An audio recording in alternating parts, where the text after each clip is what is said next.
And we're back. I'm Hello. Josh the coach.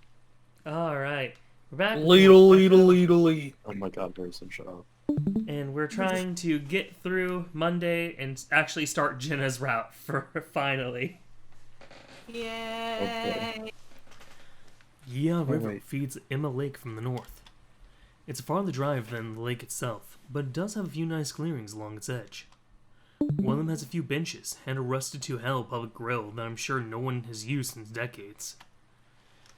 This is the place that we go. As we're unloading Leo's van, I decide to get the B-roll of the lake right away. It won't have as much presence in the packet, so I'm thinking I'm gonna just narrate over it later. The actual lake is only a few minutes walk from here. It's a bit difficult navigating around the sagebrush, and I know I'm gonna have to check for ticks later. By the time I reach the lake, my friends are pretty far behind me, hidden behind a few bends and hills. I'm getting uncomfortable with the idea of me holding this camera while I navigate this terrain. It probably would have been better if Leo had just parked the car next to the reservoir while I got out to film, but I guess even that still wasn't okay. There's a large square of paved ground next to the parking lot, now several benches and a row of brand new grills. Several lamps have been erected around the area too. Leo was right about the town trying to turn the reservoir into a recreational spot. I can actually see a few jet boats skimming through the water, leaving long trails of white behind them. There's even what looks like a feeling of some sort fishing in the shallows. It would explain why the motel is still in business. Lake Emma is fairly small, only about 12 miles long and 5 wide. I look around before climbing to the top of a nearby hill and get my shots. Even with a few people there, it's still pretty quiet, aside from the train horns. It's kind of eerie. I wrap up and start to quickly make my way back, with the bird chirping ever so often. Wait, what? I hear Mozart chirping. Yep. That's perfect. I just wanted to explain for people who are watching in the future why is there a bird chirp in the background. It's hard to explain why I'm getting freaked out in broad daylight with people around. Either it's because of what happened all those years ago, or I'm just psyching myself out. I'm glad to hear my friends' voices again as I get closer. Then again, it sounds like they're fighting. Been acting like a dick all day. Hold on. Yeah. Be glad I came here at all. Jenna is out of the room. Jenna will be back. I really liked the concept that, like, again, all of these people are just, like, reading lines, and Flynn was like, sorry, give me one second. You're lucky I came at all. You're looking at Crap, re-roll, I messed it all up. Sorry. I was gonna try to get the birdies some food, just, yeah. Oh, is he just hungry? Maybe. Well, her bowl is empty. Oh, Mozart's a girl? Yep. We found out, She this laid past eggs. summer, I think. Oh, neat. Mm-hmm. Yep. She hasn't laid many eggs since then, but yes. Mm-hmm. She's definitely a girl. That's Yeah. neat. Mm-hmm. Alright. Apparently it would have been better if you hadn't.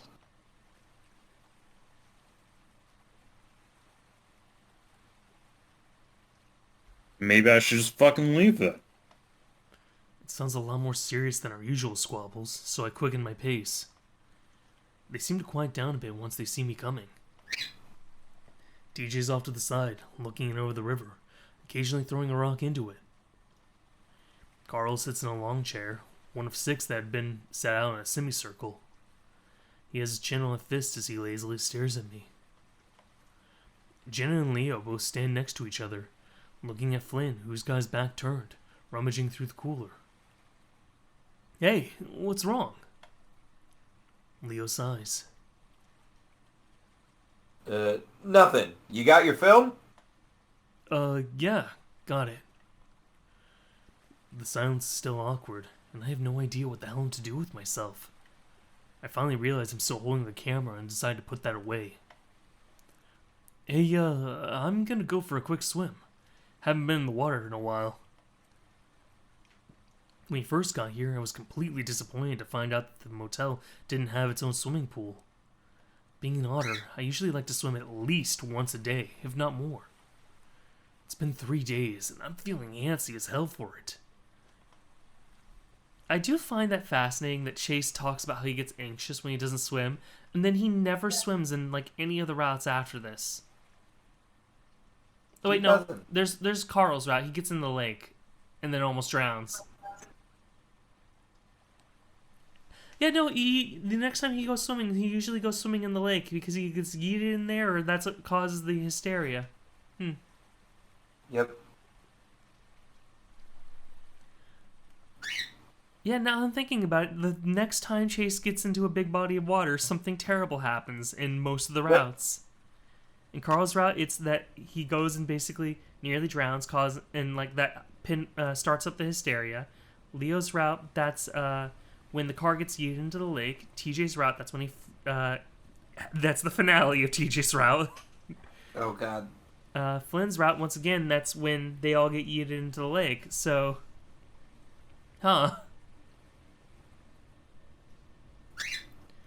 Flynn finally turns around, a beer in his hand as he cracks it open.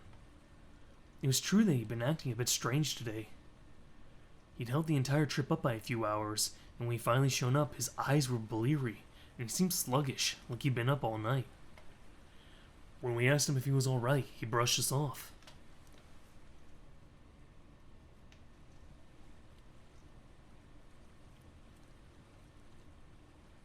Yeah, thanks for the help setting up, Chase. You're about as useful as this fat ass over here. He swings the paw holding a beer at Carl. Flynn.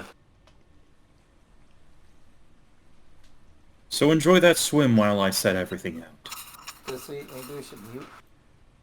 Yeah, I will. Make my soda a diet while you're at it. I've had it with Flynn. He's selling the trip with his need to be an asshole.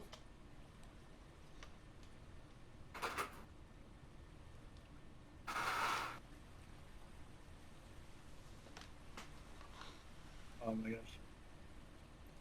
Go fuck yourself. I ignore him as I strip off my shirt and head to the riverbank. I pat TJ on the shoulder as I pass him before slipping into the water. We're currently in the middle of a drought that has lasted the past 3 years, so the water is low, only about 10 feet at its deepest. It's enough though, and God, it feels good. It's spring, so the water is pretty cold. I swim back and forth a few times before finally diving in. I eventually settle on drifting to the bottom, laying and gripping onto the rocky floor as I stare up at the shimmering light above me. I feel the gentle current run over my body. It's nice to be away from all that tension above me. I feel isolated, alone, and for now, that feels good. Only I could really come down to this deep, the others not being able to hold their breath as long, or being too little. I remember when we were younger, I would give the others rides around the lake, able to swim for nearly half a mile and back. Even Flynn, the asshole, had done it a few times. It was the only skill I had that I was proud of, even if it was inherent to my species. It still made me feel somehow useful, or at least different from everyone else, in a good way.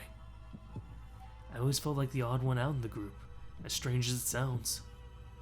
Where everyone else has a strong, distinct personality, I was just average.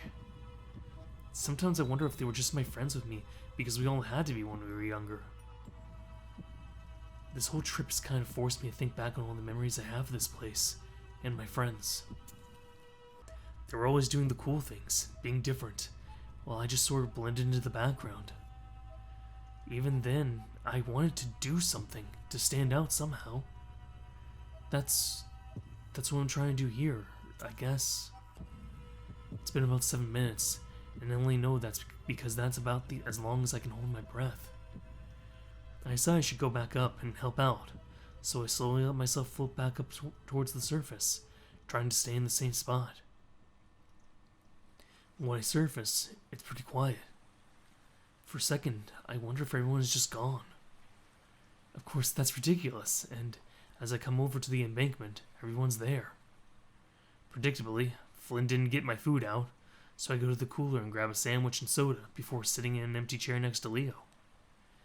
Apparently, it was a good idea to bring lawn chairs, considering the tables looked like they were covered in a year's worth of bird shit.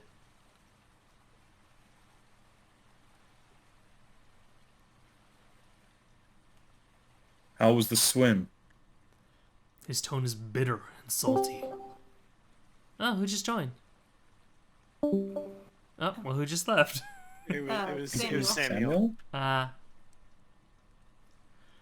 He's not in his usual grumpy, but good-natured mood. He's genuinely unhappy. What the hell is his deal? Amazing. I'm gonna have to come back here again sometime during the week. You lizard people don't understand. You hardly ever need water. It always scares the hell out of me when you're just down there that long. I'm built for it. Oh, yeah, I forgot Am that I Sam's TJ? not here. There's... TJ gets passed around similar to how Carl sometimes gets passed around. I was TJ last week, but I'm happy to let someone else grab him. I know Seb was also TJ at one point, and then Harry was also TJ at one point. So you know what? I think it's time for Hannah's TJ. Okay. That would be a good TJ, to be honest. Okay. Remember when you gave us rides? That was fun.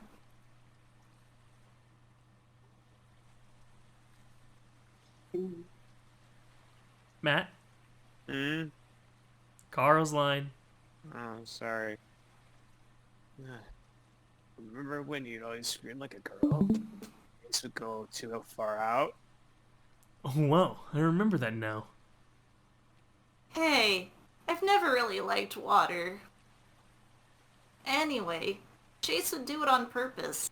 He knew I didn't like it out to a certain... Carl looks at me. You know what was really cool? When you take us down for a dive. Oh yeah, Chase was like our own little submarine. I'm starting to get that otters are swimming clowns vibe again. Still, I kind of enjoy the attention.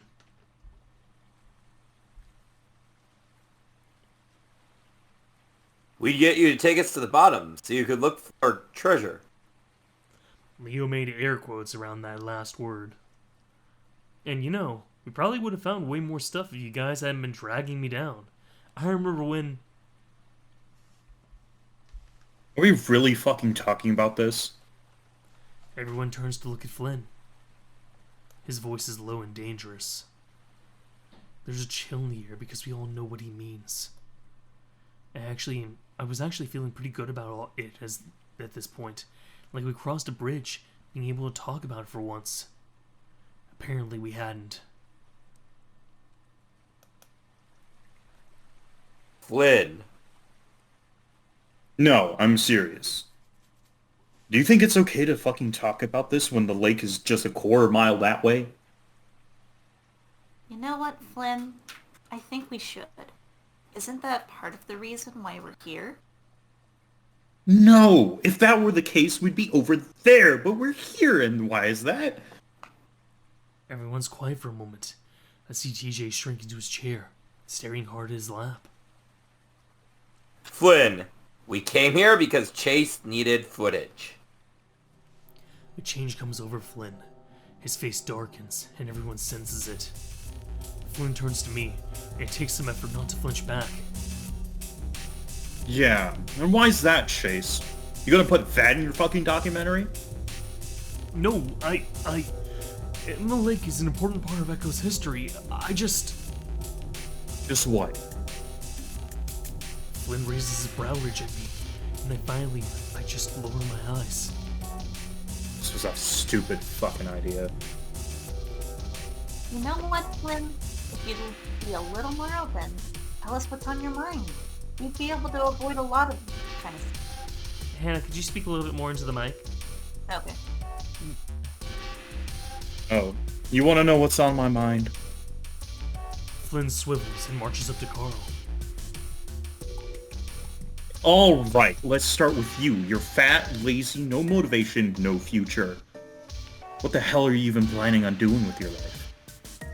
Sit here, waste away in Echo, mooching off your parents until you're dead? Carl stares back at Flynn impassively, though he hunches in on himself a bit further. Flynn, don't do this right now. And you thinking you're better than everyone else. I can tell, you think everyone in Echo is trash. Just because me and the others haven't left, you think we're lower than you. Just because we don't have an education, we're a bunch of retards. Yeah, well, you left your whole fucking family behind without even saying goodbye. You know what's even going on with them right now? What they're dealing with? Yeah, real fucking hero you are. You think I... Stop it, Flynn. Ah, our unquestionable leader. We wouldn't have been friends without you, would we? That's why you brought us here, right? So we could all bond. Or, wait, was it just because you wanted to get into Chase's pants? Leo's ears fall flat. Probably. You've been a mess ever since he left. So let me be the one to tell you. It's over. It's fucking unhealthy. You're obsessed with it. Slowly, his head turns to me, and I brace myself. And I can't imagine why. You Chase, have the personality of a fucking rock. I wish you could see yourself. You just sit there like a creep, watching everyone, weighing everything that we say. And don't think I haven't caught the way you stare at all of us. Like we're all objects to be collected. What, are you just planning to cycle through all of us for sex? Sure seems like it. Flynn stops, then exhales. It seems like it's over. I really hope it is. That proves futile, though, as Flynn turns slowly on TJ. I had silently prayed that the Lynx would make a run for it, while Flynn had all of his attention focused on Ush. But TJ looks apathetic. Like a statue, like there's no soul in him. Flynn pauses, though, as he's at a loss for words for what to say. Finally. What happened, TJ? Flynn. Leo stands up, and from his posture, I can tell the wolf is ready to fight. Memories are starting to flow back. TJ, Flynn thinking he'd done something too. I stand up as well. Flynn may sound like a hard ass, but physically Leo can pat him beat easily.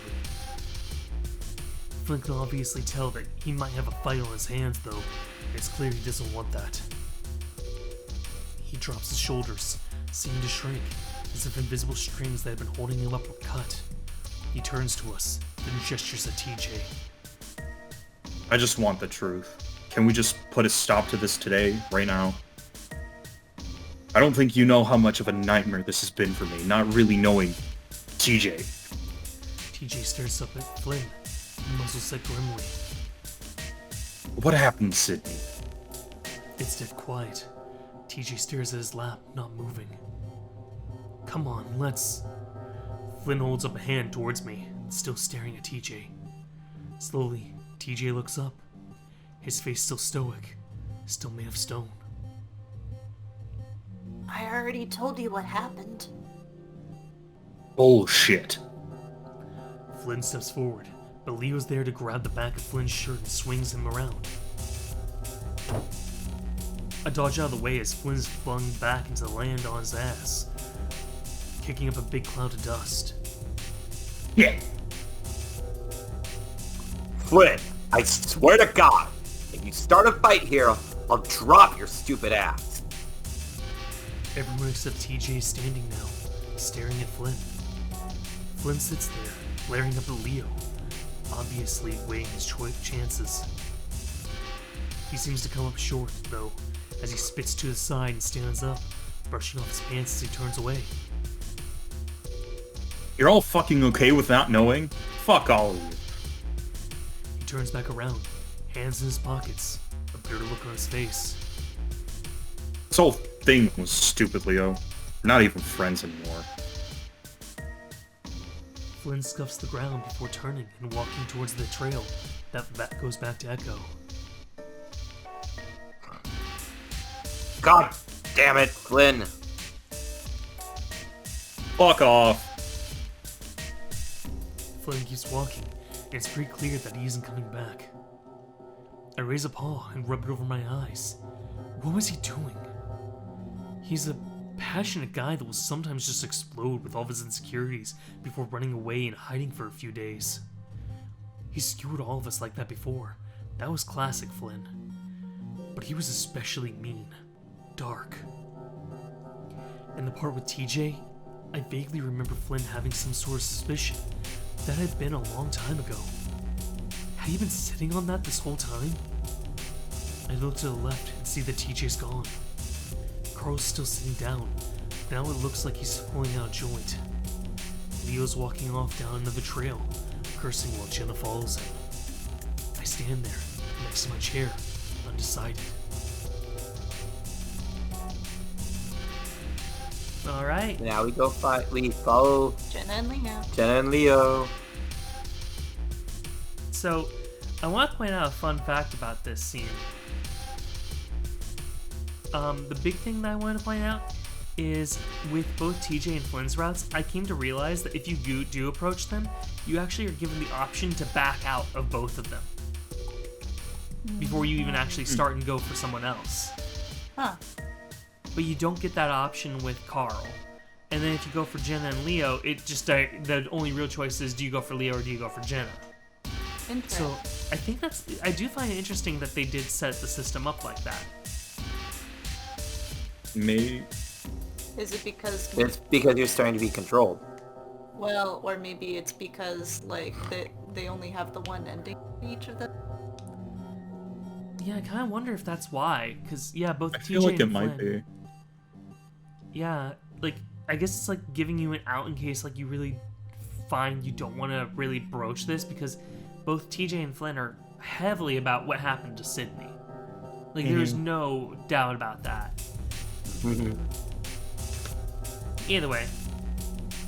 Something else that I noticed here Mm-hmm. that I think is interesting is we know that in Flynn's route he talks about the fact that he found it really, really creepy when Chase and him went to the diner, because he, like, the way that he, like, sat there for like a solid 15 seconds before finally, like, and like his eyes glazed over and then answered what he wanted to eat. And he said that reminded him a lot of, like, what Sydney was doing before Sydney died. And, like, I didn't realize that, like, even here, Flynn talks about that. Even him, he's like, it's like, you just stand there weighing everything we say before you say something. Yep. Yeah. You don't actually act like a normal person. So Flynn is very in tune to his area and people being controlled. I don't know if I he's don't want to exactly necessarily there yet. say he's in tuned. Honestly, the best way I can describe it is, like, this is a really nerdy way to put this, but a bubble of anti-magic is around him. Like, the veil is over everybody except for him, and everybody else is playing along with the illusion that is showing, and he's the only person sitting there going, like, wait a minute, what is, like, none of this is okay, none of this is actually correct. While everyone else is like, I don't know what you're talking about. Everything is fine. Honestly, I can't help but wonder if, like, reptilian and amphibian people have, like, some type of thing that, like, whatever is going on here doesn't affect them as much. Because, like... Yeah, but it does it's brought affect up- him, and it does affect his... It does, but I said his not as arm. much. Because the thing is, it's brought up in Flynn's own route, like, that there's talk, like, from, like, the... something, I don't remember what it was, but it said, like, yeah, the Moore family, we...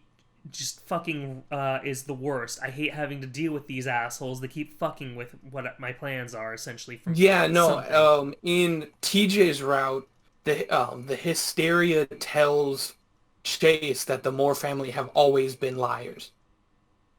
Never listen to the Moore family.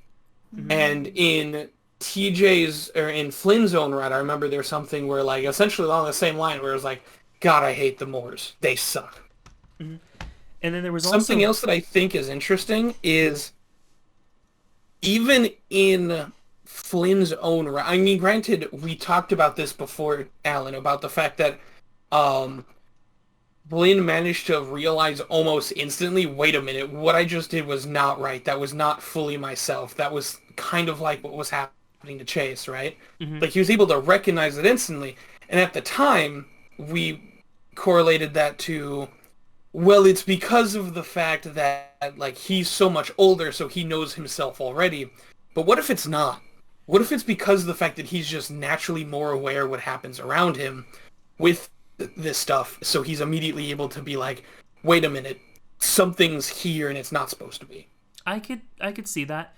I do want to throw out there as well some other little pieces of evidence that this might be something where just non-mammals are given something extra. I don't know about avians, but for at least the amphibians and reptiles that we saw, Flynn's aunt also mentions that she finds it strange that Flynn, when he's like already possessed by Sam and everything, she's like, I thought we were immune from this, but it appears that we aren't. Take care of yourself, as she picks up that something's wrong with him and that he's getting pulled into the hysteria more. And then beyond that, I know that Daxton keeps getting prophetic visions, and they are things like kind of showcasing like, don't trust this person or this person because the hysteria is fucking with them. For Daxton in his dreams, you know? Yeah. Either way, this is all theory fodder. We should focus on Jenna's tale for right now. I watched Jenna's tail disappear through the sagebrush. They're headed down the same trail that I'd used to get to Lake Emma. TJ!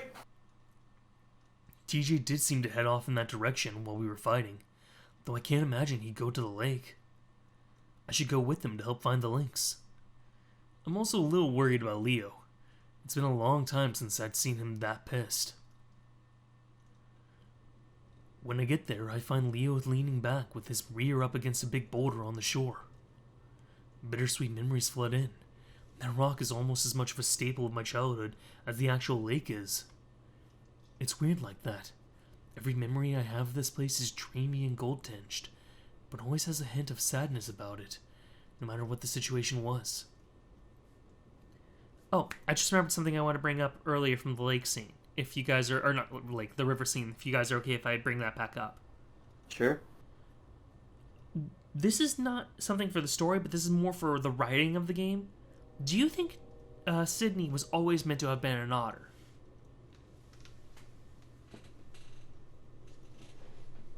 I think so, because what I was noticing was they're getting, so that's part of the reason why I think Flynn is bad. Because Chase is like, oh, I need my water, otter.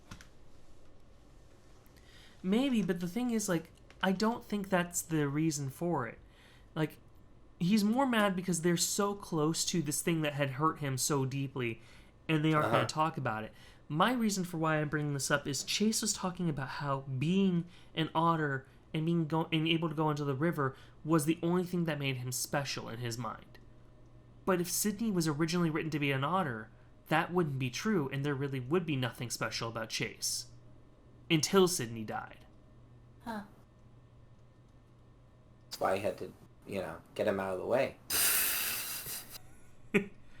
That's not what I'm insinuating with that, but that's one of the things, like, I'm wondering if, like, from a meta standpoint, like, was Sydney always meant to have been an otter, or was that something they chose later?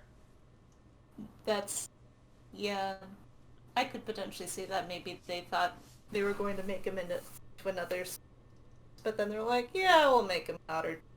Mm-hmm. Or fits with the story. Alright. Jenna's standing in front of Leo, her arms folded as she talks to him. I can't see his face, but his posture is sagging, and his ears are down, looking way older than he actually is. I stand back for a while, feeling awkward about intervening at this point. Leo occasionally shakes his head, then takes out his phone to look at it. I can see Jenna's getting annoyed, But then she says something, and Leo turns his head to look back at me.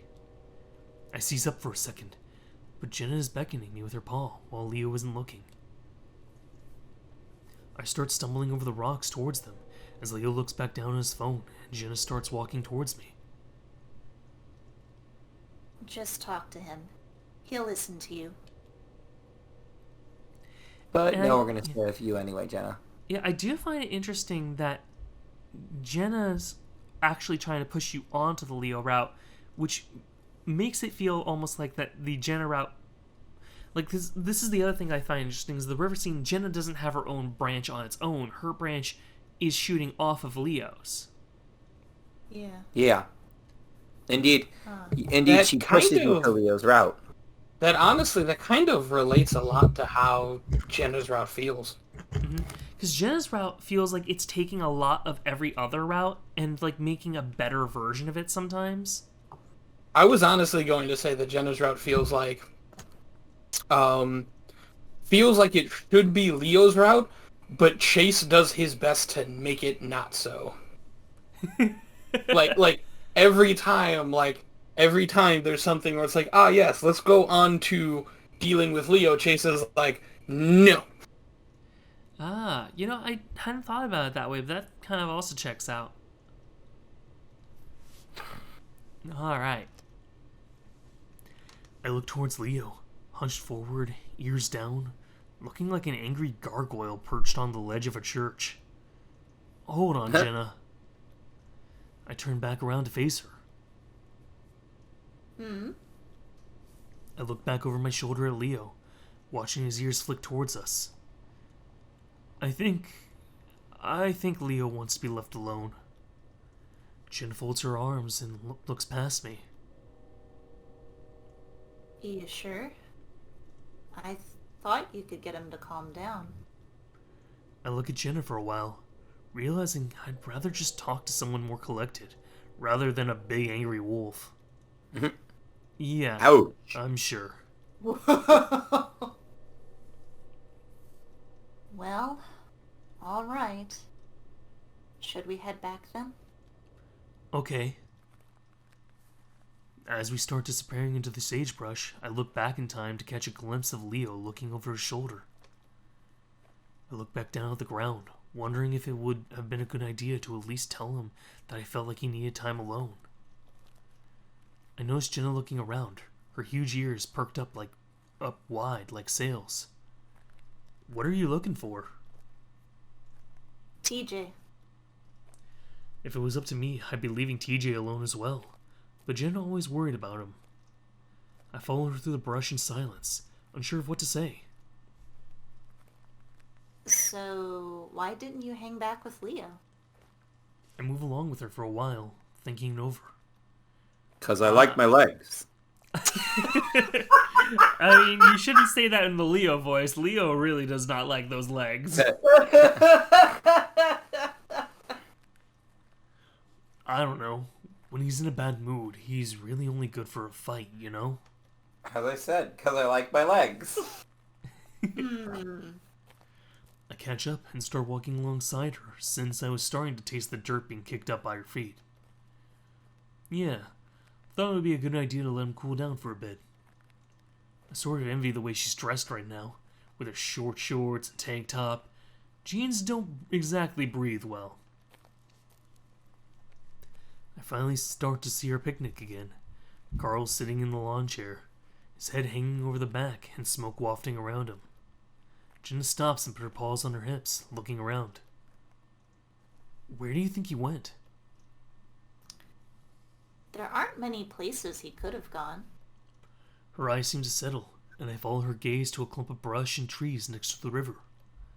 If TJ had anywhere to hide in the short amount of time that he did, that would really be the only place he could have done it. Without a word, Jenna starts in that direction.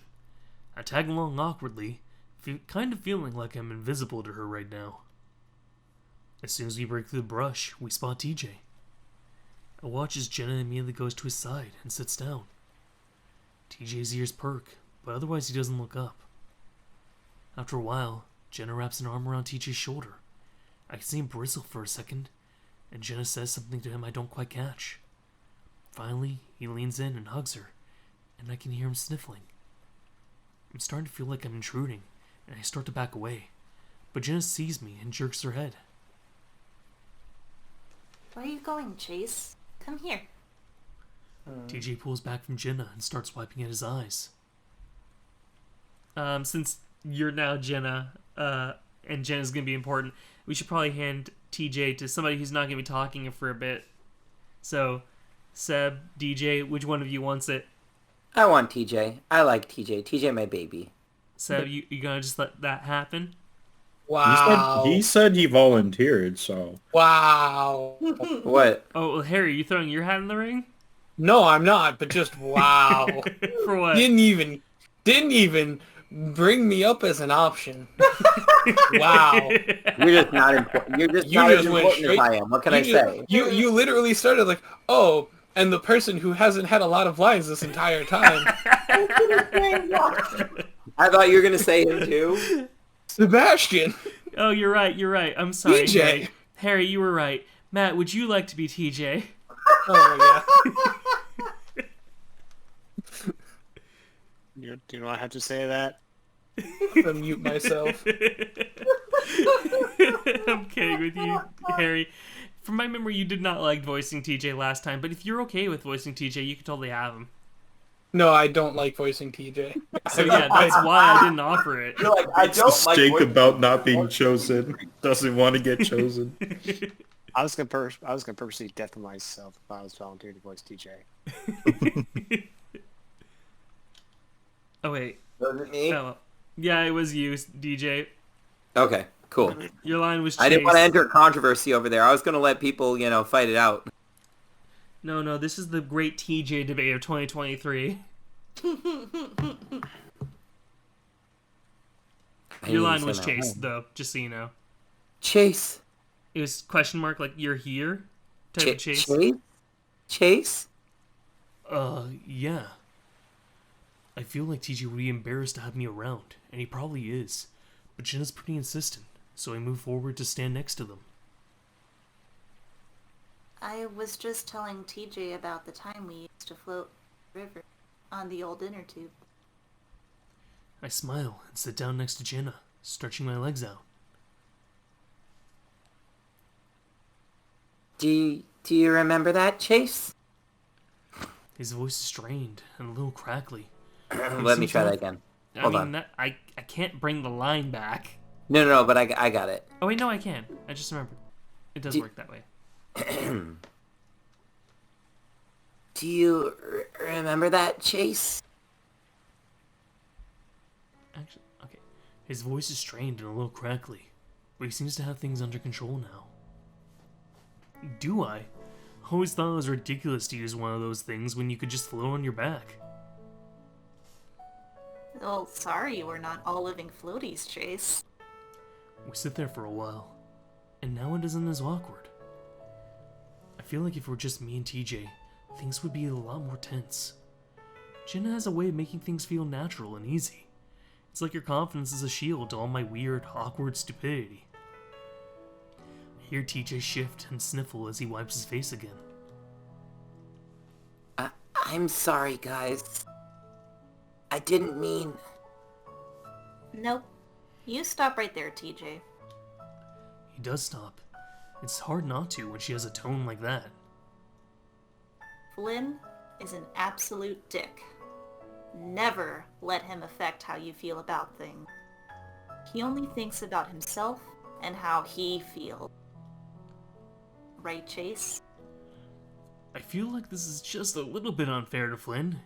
Yeah, he was pretty selfish, but he did care about other people. At least, I think he does. Even though he hardly ever admits to it. Probably best to agree with Jenna right now, though. Yeah, he's just not thinking straight right now. I think coming here might have been a bad idea. That really shouldn't matter. In fact, we probably should have gone to the lake. What happened, happened, and there's not much we can do about it. Letting it absolutely rule our lives to the point of preventing us from... That's pretty messed up. We all went through it, and it was awful. But we stayed friends, and here we are. Maybe we should celebrate that instead of accusing each other of bullshit. Yeah. Of course, what Flynn had been saying wasn't complete bullshit. I mean, I have been cycling through my different friends for sex and everything in all these different routes. It's kind of fucked up if you really think about it. Well, yeah. Well, no shit. hold on. Well, no shit, Chase. I mean, you know how much porn you No. watched? Okay. Yeah, he does. I was like, wait, but then I was like, no. The only person he doesn't sleep with is TJ. And boy, howdy does he try. Yep. None of us really know exactly what happened, except TJ. I didn't have any reason to be here, and if I had the same mindset as Flynn, I never would have. TJ glances over at Jenna.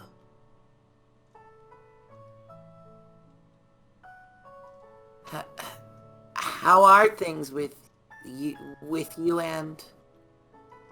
My family? Same as it's been for the past 5 years. I don't know. Maybe you could try... Jenna sighs deeply. Sorry, I didn't mean... No, TJ, it's fine. It's just... She seems to be thinking hard about what she's going to say. Man, things that Jenna could say about her family. I have too many bad memories about that.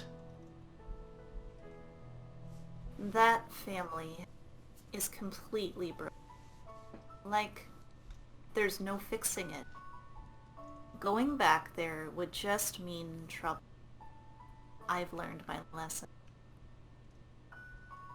With Adam and Dad gone, it's just my mom and Jeremy. Not much of a family to go back. Oh, so her dad died in the last 5 years. Huh.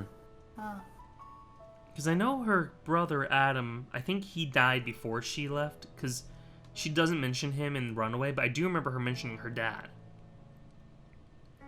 And it's also interesting that her mom is still around, because her mom doesn't show up from my memory.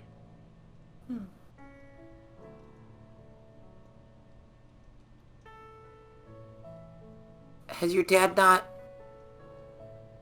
Has anyone seen him since? Oh, he just went missing. Oh. Yep, apparently.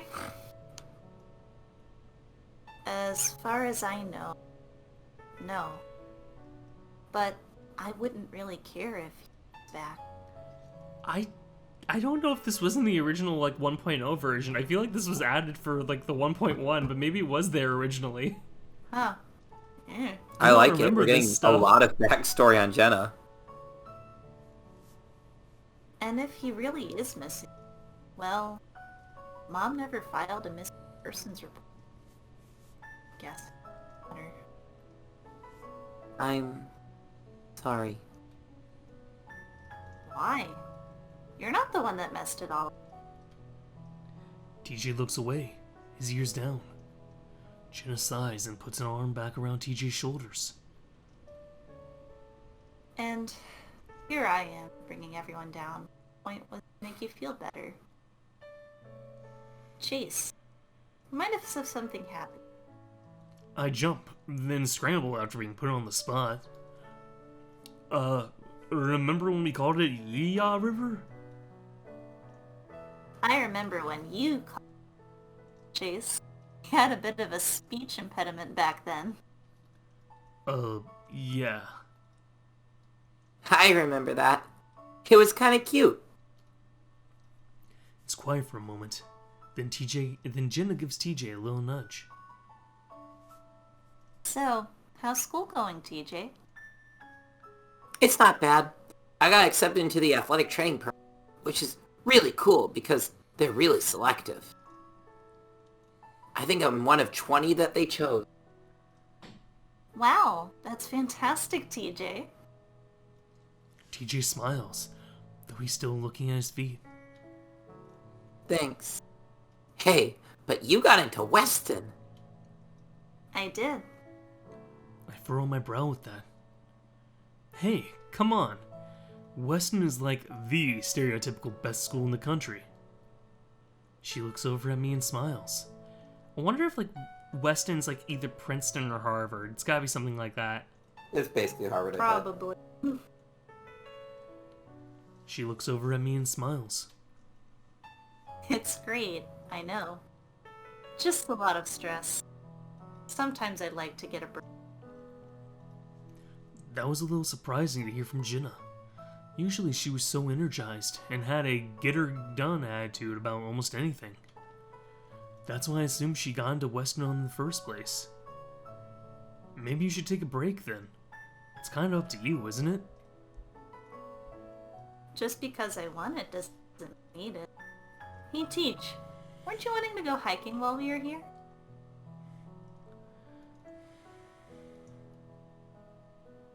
Yeah. I know things are a bit bad right now, but it could be fun to go. Of course, TJ. I was just planning to go with you anyway. Oh, cool. At that point, all of TJ's gloomy demeanor disappears. His tail quirked and his ears raised up. Jenna looks sideways at me, meaningfully. Yeah, definitely didn't want to do that. I'm not even doing anything and I'm already sweating buckets and looking at the shining water longingly. I would have jumped in the water by now if TJ wasn't here. For some reason, that would seem inappropriate. Right then, I feel something press down hard on my paw, which is splayed out behind me. Looking over, I see that Jenna has her paw on mine, leaning on it. Oh, yeah, definitely. I'm going. I love that. Yes! Jenna lifts her paw off mine, and I gulp. It didn't really hurt, but something about her suddenly touching me like that. It's settled then. We should probably get back. You want to get a lot of rest before the hike.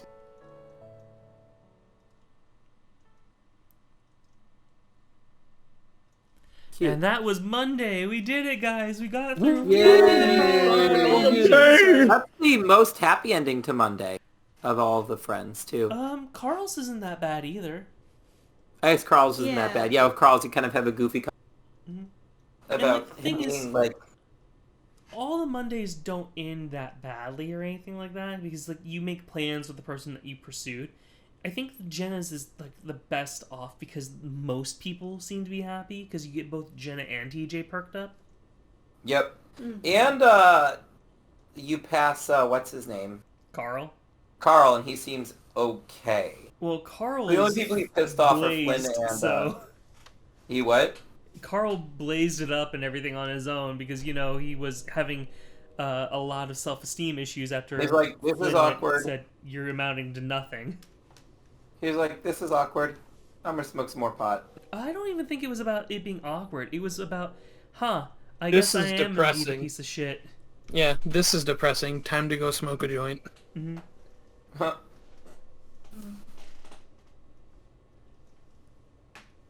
Anyway, any last thoughts about Echo before we call it for the night?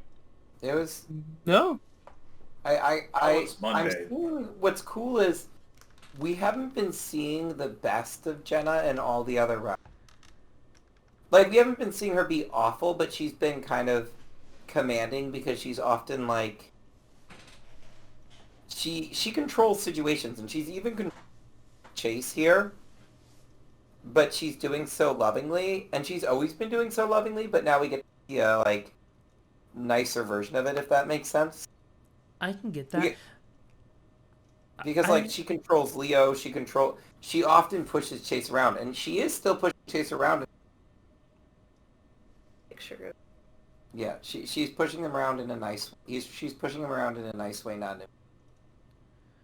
So, one thing I want to point out about, like, Jenna is that, especially for the group as a whole, have you ever heard of the 5-man band? Five-man No. band. Sounds So- familiar. It's a trope essentially where you get like groups of 5 and everything, and like the party, like the 5 people usually get slotted into that group, and each take on different roles. So you have the leader, the lancer, the smart guy, the big guy, and the heart. So, And- the Backstreet Boys. I guess you could slot, like, you can pretty much slot any group of 5 in that. Now, the thing is, for Echo, we have a cast of 6, so it doesn't work out perfectly with that, and even then, like, it's a hard time deciding who fits into what. But to be honest, the way I always see Jenna is she either fits the smart guy role or she fits the lancer role. She could be the leader, but she isn't the leader because she usually defers to either like Chase or Flynn sometimes, but she usually is like pulling the strings in the background to really like get things moving as well. So she's a secretive leader, kind of like a lancer sometimes. Gotcha. Yep. She's also very much a foil, in my opinion, to Leo, which is why I feel like she's a lancer to Leo. Where if Leo was like the leader, Jenna is his lancer then, and that's the thing about the lancer versus the leader. Is the lancer is kind of is always meant to be the foil to the leader and showcasing like how they both have good values, but how it led them down different paths. Because like what I find interesting here is if you noticed when you go and hang out with Leo, he spends his time focusing on Chase and his relationship with Chase that day. But with Jenna here, she kind of ignored Chase, the fact that he stuck with her. And she's like, you sure you don't want to go with Leo? Okay, fine. Then I'm going to make you do something useful. We're going to find TJ, and we're going to help cheer him up, and then I'm going to drag both of you on the hike. It's true. She didn't do something to make Chase like her more. She just was like, no, I'm going to focus on this other thing. This isn't what I'm here for, but alright. So, but yeah, that's the other thing about like the 5-man band. Like I said, though, is that the other roles, it's hard to figure out who would fit into what because, like I said, a lot of characters fit into a lot of them. So, like, who would be the big guy? Because the big guy's supposed to be the big strong one and everything. And Maybe they do Leo or Flynn. Probably. actually, Flynn's not that strong. Flynn would be the smart guy, if anything. I always visioned him as the Lancer. See, I would also agree. Flynn is definitely a Lancer as well. And he's kind of... The thing is, it's hard to, like, figure out who he's the Lancer to, because he kind of lances off of everyone. Well, my only instance of this is, like, when things break down, Flynn just takes charge and fixes everything. Not in every route, though. Sometimes Flynn just disappears. Like in Carl's route, for certain. And then in Leo's route, he's gone until the end, where he's like, okay, I'm here for the final scene. Let's But he get does everyone fix out. Shirley on Leo's route. And in TJ's route, he's kind of the antagonist there, but in his own route, Flynn is indeed in charge, and he leads.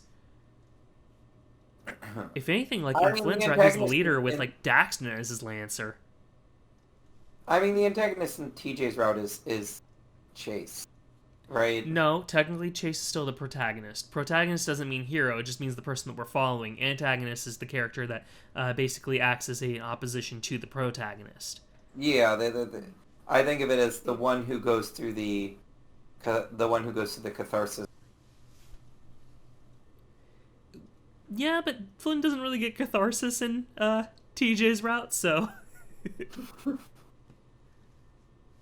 Either way, what I was also trying to point out, like, with that is, like, Carl could fit in for, like, the big guy, but then you also have, like, the question of, like, who's the heart of the group? Is it, like, TJ?